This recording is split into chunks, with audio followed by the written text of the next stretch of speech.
Perkenalkan, nama saya Reza Azhara Nur Fadila dengan 3 digit NIM terakhir 168. Nah, di sini saya akan menjelaskan tentang teorema 8.1 pada bab 8 tentang kesejajaran. Nah, teorema 8.1 berbunyi, jika dua garis sejajar, maka garis-garis itu terletak pada satu bidang. Nah, pertama kita tulis dulu yang diketahui. Jadi yang diketahui ini adalah jika ada dua garis yang sejajar, kita ambil ada garis, kita ramai garis L dan garis K, ini sejajar. Kita gambar dulu ya sini. Jadi ada pause enggak. Nah, kita buat garis L dan K dulu. Sini dua garis yang sejajar, garis L dan garis K.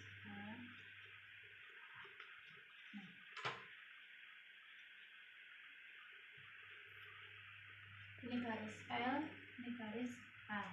Nah, yang akan dibuktikan yaitu adalah tepat ada satu bidang yang memuat garis L dan K.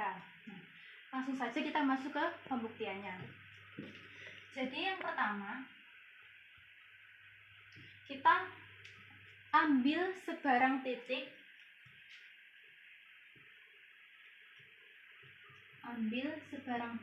aku pilih titik P ya.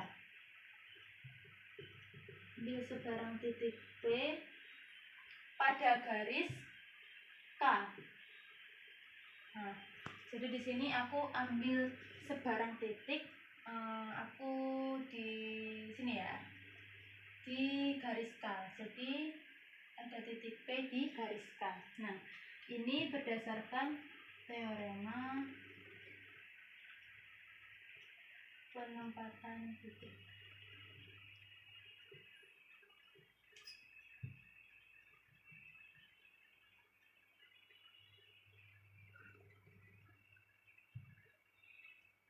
Nah, lalu ada suatu teorema, yaitu teorema 2.3 yang berbunyi, jika ada suatu garis dan ada suatu titik yang berada di luar garis tersebut, maka tepat ada satu bidang yang memuat garis dan titik di luar garis tersebut. Nah, jadi buat suatu bidang,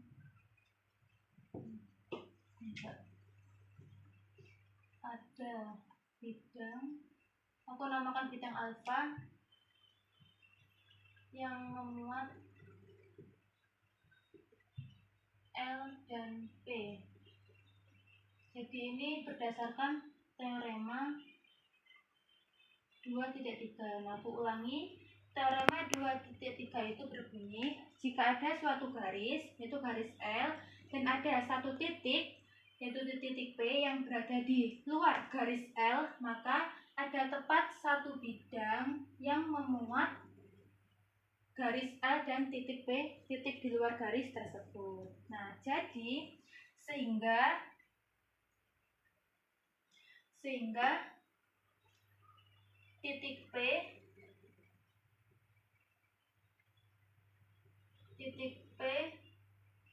dan garis L berada pada bidang yang sama.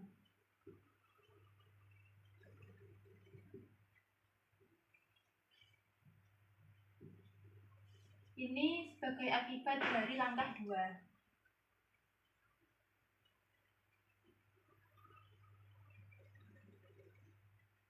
Akibat langkah 2. Nah, karena titik P ini berada pada garis K, nah otomatis garis K dan garis L ini juga berada pada satu bidang yang sama. Jadi karena titik P berada pada garis K, maka garis K dan garis L berada pada bidang yang tunggal atau berada pada bidang yang sama, yaitu bidang alfa.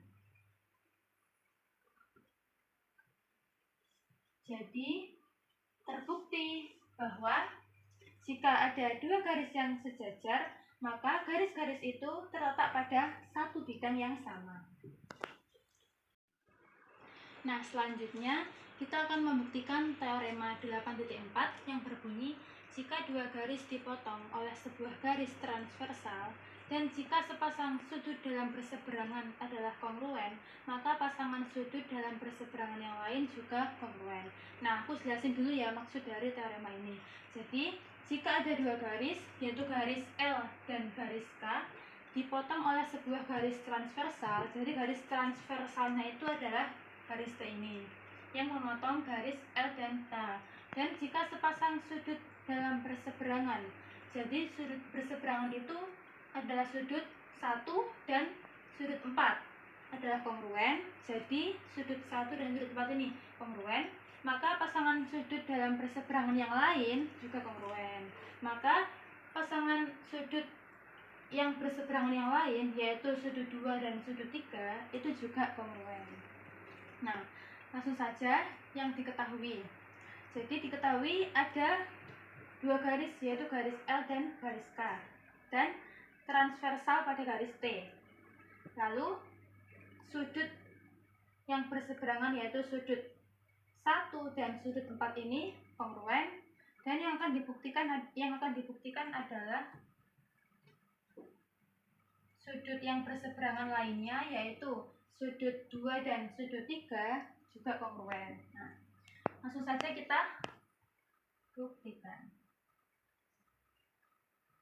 Nah, yang pertama kita mempunyai sudut 1 itu kongruen dengan sudut 4. Ini dari diketahui.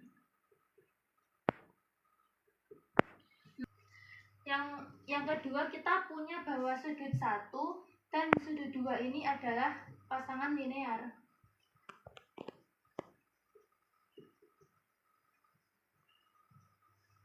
Sudut 3 dan sudut 4 juga pasangan linear. Nah, kalian masih ingat nggak sih apa yang dimaksud dengan sudut yang berpasangan linear itu? Jadi sudut yang dimaksud dengan sudut pasangan linear adalah jika ada dua sudut yang mempunyai satu sisi yang bersekutu. Nah, jadi ini ada dua sudut, yaitu sudut 2 dan sudut 1 yang mempunyai satu sisi yang bersekutu. Jadi ini sisi yang bersekutu, dan sisi yang lainnya, sisi ini dan sisi yang ini itu saling berlawanan. Nah, itu yang disebut sebagai pasangan linear. Nah, karena 1 dan 2 ini pasangan linear, dan sudut 3 dan sudut 4 ini juga pasangan linear, lalu selanjutnya kita mempunyai sudut 1 itu suplemen dengan sudut 2. Suplemen dengan sudut 2. Nah, sudut 3 juga merupakan suplemen dengan sudut 4. Apa sih yang disebut dengan suplemen itu? Jadi, sudut yang bersuplemen yaitu jika dua sudut ini jumlahnya 180 derajat. Nah, karena ini adalah garis lurus, maka sudut yang terbentuk yaitu sudut 3 dan sudut 4 ini adalah sudut yang bersuplemen karena garis yang lurus ini membentuk sudut 180 derajat. Maka yang terakhir kita dapatkan bahwa sudut 2 itu kongruen dengan sudut 3. Nah, ini dari teorema 3.5. Nah, silakan dibuka kembali pada teorema 3.5 yang sudah kita buktikan sebelumnya. Nah, di teorema 3.5 ini menjelaskan bahwa suplemen-suplemen dari sudut-sudut yang kongruen itu adalah kongruen. Nah, jadi gini. Yang pertama kan kita tahu ya, kita punya bahwa sudut 1 itu kongruen dengan sudut 4. Nah, lalu sudut 1 itu mempunyai suplemen yaitu sudut 2 dan sudut 4 itu bersuplemen dengan sudut 3. Maka suplemen-suplemen dari sudut yang kongruen tadi yaitu sudut 1 dan sudut 4 adalah kongruen. Jadi terbukti bahwa sudut 2 dan sudut 3 adalah kongruen. Selanjutnya kita akan membuktikan teorema 8.6 yang berbunyi jika dua garis dipotong transversal, nah jadi ada garis K dan garis N yang dipotong secara transversal oleh ini kita kasih garis T, dan jika sepasang sudut-sudut yang sehadap itu kongruen, sudut sehadap itu maksudnya contohnya di sini ada sudut 2 dengan sudut 6. Nah, itu kongruen, maka 3 pasang sudut sehadap yang lain itu juga kongruen. Nah, jadi aku akan menjelaskan maksud dari teorema ini.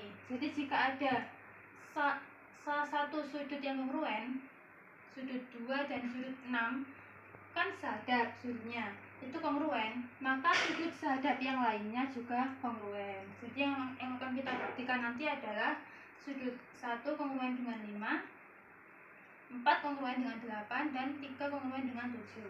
Nah, jadi pertama yang diketahui yaitu sudut 2 dan sudut 6 yang merupakan sudut sehadap itu kongruen. Nah, yang akan dibuktikan sudut sehadap lainnya yaitu sudut 3 kongruen dengan 7, 4 dengan 8, dan 1 dengan 5.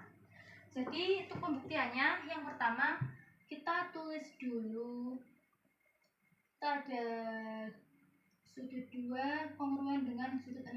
Ini dari yang diketahui. Nah, lalu yang kedua, kita punya bahwa sudut 2 dengan sudut 3 ini adalah sudut yang bersuplemen.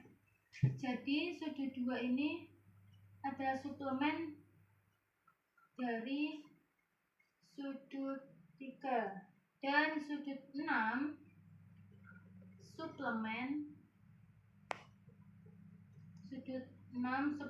dengan ini nggak usah kita tulis lagi.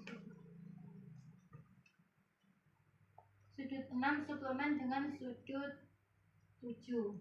Nah, jadi sudut yang suplemen adalah jika ada dua sudut yang jumlahnya itu 180 derajat. Nah, karena 2 ini suplemen dengan 3, sudut 6 suplemen dengan 7, maka sudut 3 itu kongruensi dengan sudut 7. Ini berdasarkan teorema 3.5 yang menjelaskan bahwa dua sudut yang kongruen, maka suplemen dari dua sudut itu adalah kongruen. Nah, maksudnya sudut 2 kan kongruen dengan sudut 6, maka suplemen dari sudut 2 dan sudut 6 yaitu sudut 3 dan sudut 7 adalah kongruen. Nah, jadi yang ini sudah terbukti ya. Ini sudah terbukti yang sudut 3 kongruen dengan sudut 7.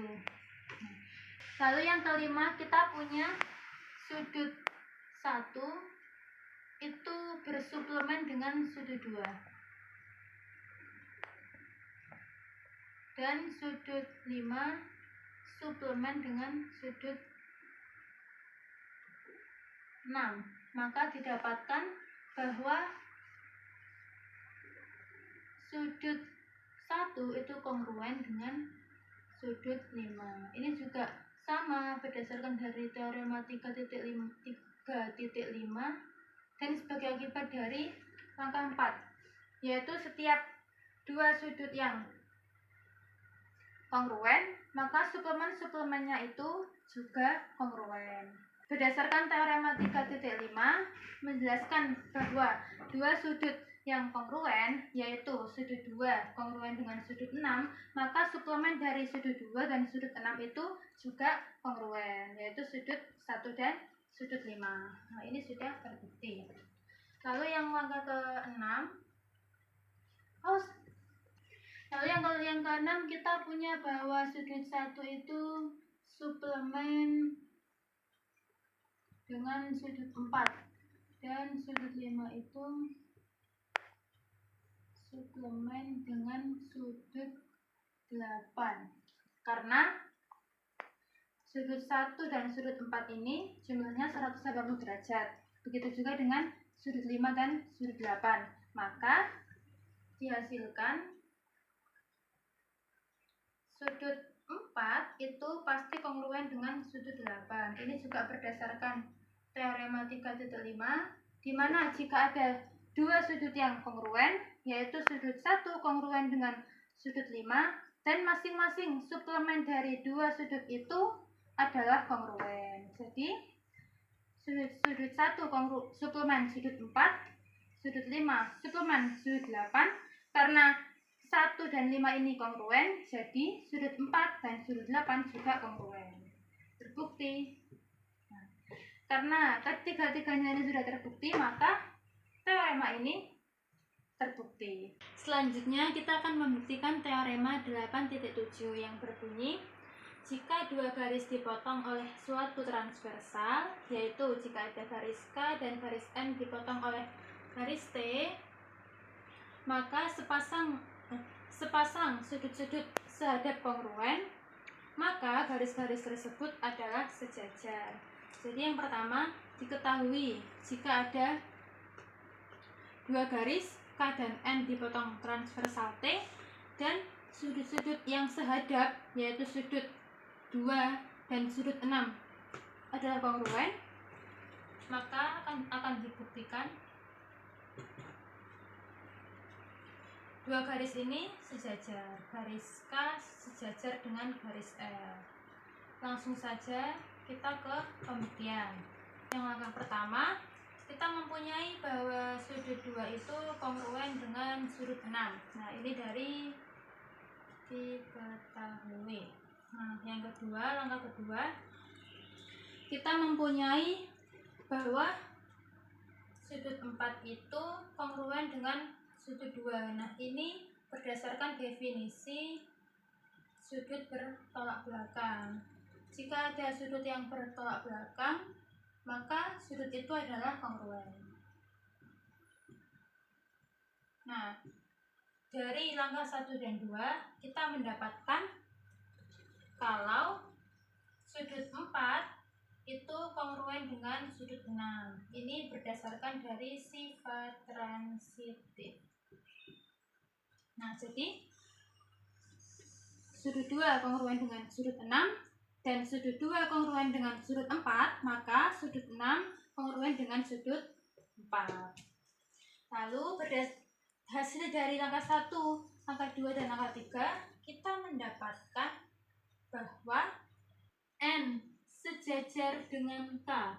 Ini berdasarkan teorema 8.5 yang sudah dibuktikan sebelumnya, bahwa jika ada dua garis yang mempunyai dua sudut yang berseberangan. Nah, di mana sudut berseberangan itu?